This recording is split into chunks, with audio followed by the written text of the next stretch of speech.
if I get married, what is the cost of me, checking out of the game? Potential divorce, potential dealing with a woman that might become combative.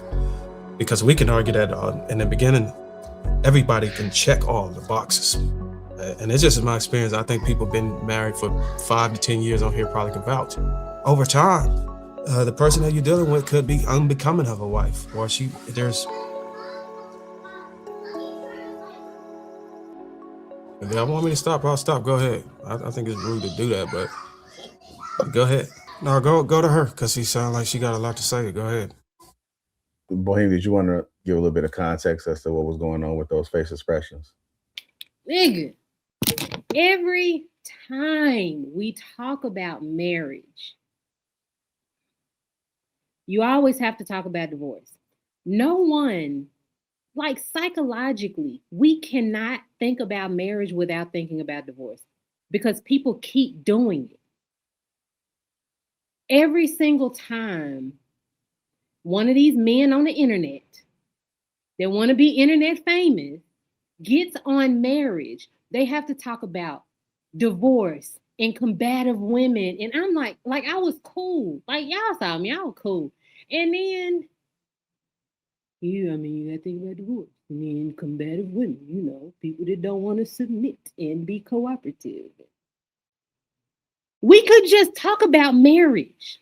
Like if that's the goal, because literally, I think what set me off is that everything was so positive, right? Like everybody was giving like these answers about how men view women when they first meet them. And then we have to be met with divorce. When we're talking about marriage, we're talking about marriage. Divorce is divorce. That's a completely different subject. And if you want people, especially the people who are advocating for nuclear families and marriage and women need to be wives and men need to be husbands, why keep bringing up divorce? That psychologically, that does something to people. If you keep that in the conversation, people are going to always be scared to get married. And then the things that you're talking about are null. You might as well shut the fuck up talking about marriage and just talk about divorce because you're scaring the shit out of people. And also, if you want men to marry these wife-like women, why keep talking about combative women? We're not talking about them. We're talking about the women that you want to marry. This is counterproductive. It has no place in this conversation at all whatsoever. So that's really what my facial expressions were about. It was stupid, with all due respect. I don't know if I can find any in the room because I don't like this divorce conversation when we're talking about marriage, when we're supposed to be marriage minded, when we're supposed to be advocating for marriage. Let the niggas that are hurt and harmed by divorce and they got this arrested development, let them talk about that over there. But we are supposed to be talking about marriage and bringing families together, right? I mean, that's what I thought we were doing in this moment, at least. So why the fuck is we talking about combative women and divorce? Well, let me answer the question. So why did I mention divorce? Why did I mention combative? Couple of things. Number one, because I can. Who could stop me? Number two, if you feel like that's not what you want to hear, you can remove your ass from the conversation. Nobody's gonna bat an eye. Number three, he asks from a man's perspective. What goes through a man's mind when he's thinking about getting married? And to be genuine about this conversation, you would have to factor in the risk. Unfortunately, women do not think the way we think. This is exposing that we think very different, y'all. We actually look at the risk when we're making a decision like this. Y'all don't, because divorce is a good thing for y'all. If it's a good thing if it fails, according to the probability and the likelihood in most cases. Not all, but most cases. That's why men think about those things, because innately, it is natural for us to have novelty. Whenever we get in a marriage, we got to discipline ourselves to the restrictions of a marriage. So we have to consider the factors. Are we actually ready? Can we be emotionally, can we be loyal? Can we be faithful to just one woman and restrict ourselves to that? Are we ready to lead a household? Are we ready to deal with conflict when we deal with a woman? we have to put those things into play, into the thought process when making these decisions. That's why a person like me who done that is able to have a lasting marriage versus yourself who failed at marriage because you didn't think about these things. Let's talk So about divorce. excuse me, Let's talk about your divorce. Let's talk about your divorce. Excuse me. Since you want to talk about my divorce, let's talk about divorce. Excuse me, I wasn't finished talking. No, excuse me, I wasn't finished talking. Let's bring up your excuse me, I was not finished talking. What's your first wife leave you excuse me, let me finish talking. Why your first wife leave you, Darwynn? I should let you know that it's poor etiquette to interrupt when somebody's talking. I'll let you finish talking. Can you let me finish talking? You keep bringing up my divorce. Can you let me finish talking? You keep bringing up my failure. Can you let me finish talking? Also, you're showing your true nature, man. Just let me finish talking, and I won't interrupt you when you talk. That's fine. Thank you. If you don't want to hear it, you can remove yourself. I want us to be on the same page of our failures. We're not on the same page. I'm a married man. You're living in your failure, and you're trying to shoot. You're trying to shoot in your failure too. You're living in your failure. You know how you living in your You're living in your failure. But see, now we finna do this. Can you please just let me finish talking? I've respected you whenever you were talking. But you barked up the wrong tree, and now your panties is wet right now. So go ahead and just Darwynn. You can just be quiet. Can you be quiet and let me finish talking? Okay, you can have the floor. Here's the thing: I don't submit to you. Can you have some decorum and let another panelist talk? I respected. I respected the platform, not necessarily you. I respected the platform to allow you to finish speaking, so that the podcast continue to be effective for those who want to listen. But what you're doing is you're being a statue in New York. You're being that overweight statue in New York right now. Let's talk about our failed marriages. Can you let me finish what I was saying, and then you can ask?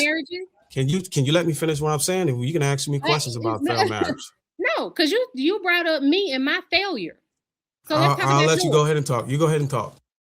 No, let's talk about your failed marriage as well. You keep talking about this successful ass marriage, and just because I have not married again, I'm living in my failure. I'm living in my fucking success. I chose myself. That doesn't have shit to do with anything. But let's talk about why the fuck you got left. Did she file or did you file? Let's talk about this, since you always want to bring up somebody's divorce, because you are a divorced man. Your ass got left or left. We don't know. Are you finished talking? So don't bring up my motherfucking divorce again. Talking? Don't bring up my divorce again unless you're ready to talk about yours. So as long as you stop talking about my divorce, we'll stop talking about yours. I don't know if you want to moderate, but I'm trying to be respectful. Bring up my divorce. This is the one that gonna make me revert back to being bruiser again, and I don't want to do that on this platform no more.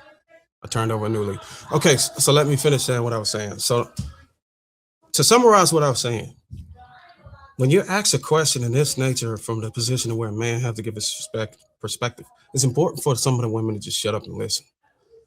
Because we're trying to give you the game on here on how we think. You wouldn't otherwise get if you didn't have the luxury of being able to talk to us. But whenever you give us the time to be able to explain ourselves on how we think when we're making a critical decision and getting a marriage, it is a such thing that we actually consider these factors before we making a life-changing decision.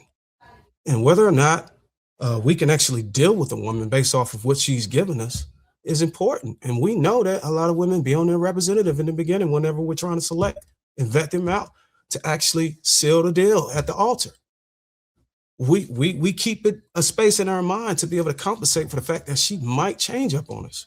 So we do consider divorce because it's likely to happen in this era. This is the one era that is most likely to happen out of all the eras. And we just seeing it way too often to turn a blind eye to it. And we have a group of women growing that's trying to convince us to not consider those factors so we can set ourselves up for failure and set our sons up for failure. And we just don't want to do that. So I'm one of those guys that are going to continue to hold the line. And I'm not doing it out of just saying it. I'm doing it out of integrity and credibility. I'm speaking from a position of where I'm living at, and I have a history of the things that I'm talking about. You can go ahead and check my resume. So guys who listening, you can listen to me, a man who's not afraid to show his wife, not afraid to present his lifestyle to the public, and can actually take time out of his life to go and push the narrative. Or you could listen to a woman who's scorned, bitter, angry, and alone, and failed. Your choice. Definitely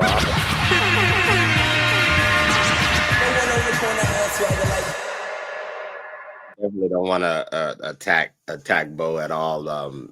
I don't think Bo was a part of the conversation we were having before we went live. But me and Ms. Taken actually talked about this particular thing, and she asked me if I was married or if I was seeking to be married, and I actually did bring up the concern of divorce in all actuality. So I'm speaking to what Darwynn is saying, that the assessment of the approach to marriage for most men, we don't just look at one side, we look at the other side as well. That's just wise, only because of the fact that you don't carry a marriage as an individual, you carry it as a unit. So there's two people, and unfortunately, we have to take into consideration that this person, this woman who I'm going to end up with, may arrive at the decision to want to leave. That's just reality. I think that there's room for that, but I'll land. I actually kind of I agree with both, but I do also agree with understand Bo's perspective that if every time, not saying that you don't factor that, I think women factor that as well, because it is a potential reality, right? But I also think when you are having those conversations, if most of the conversation is fear-based, so when you're talking about planning for a divorce, like all of those things, to me, that's coming from a fear-based mindset of already prepping your mind that more than likely my marriage won't work. So if you're already planning your escape, you're not planning for the betterment of the marriage. Like the conversation around the divorce, we're going to have those it appears that we are having those conversations more, as opposed to having the conversations around marriage and sometimes the barriers or the struggles that go within a marriage and what to do when that happens, so we never get to the divorce. That's where I think the conversations need to shift. I'm not saying not factor that in, but are you factoring in how do we overcome the changes that go on in a marriage? If she happens to change, what season is he in that I'm going to have to deal with? If we're having conversations around that, then a lot of times the divorce part won't even come into play because we're prepping for the marriage. It seems like can I ask you a question, prepping for the divorce. Right. Yeah. Can I ask you a question?